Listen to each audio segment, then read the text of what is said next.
दुनिया में सबसे ज़्यादा अगर कोई लार्जर एल्बम इंडस्ट्री है तो वो है भोजपुरी एल्बम इंडस्ट्री, जिसमें रोज़ सैकड़ों गाने रिलीज होते हैं और करोड़ों में कारोबार होता है। और वही करोड़ों पैसे से ये लोग टैक्स देते हैं, जिस टैक्स से हमें 5 किलो राशन मिलता है। I am really sorry, just joking.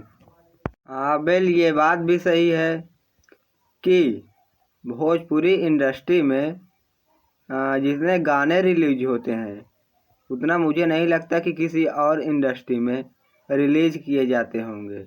Daily सैकड़ों गाने रिलीज होते हैं भाई भोजपुरी इंडस्ट्री में, लेकिन फिर भी कुछ ना कुछ कमी तो ज़रूर लगती है।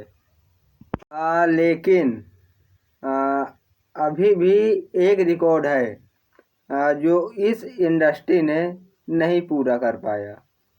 क्या सोच रहे हैं आप, क्या लगता है?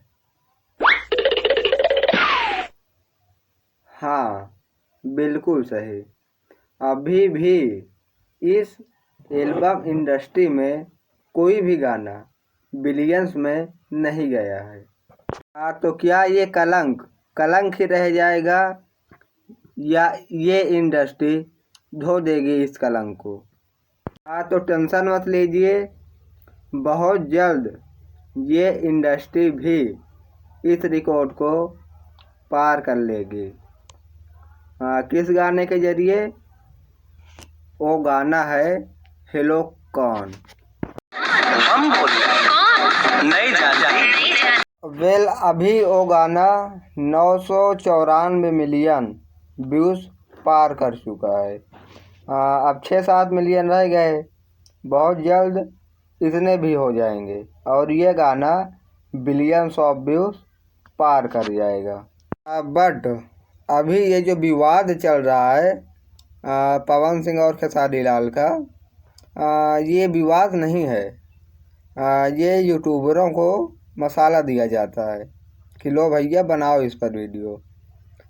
खेसारी लाल भी तो बोले ना अपने इंटरव्यू में कि पवन सिंह मेरे बड़े भाई हैं, और पवन सिंह ने भी अपने इंटरव्यू में बोला कि खेसारी मेरा छोटा भाई है।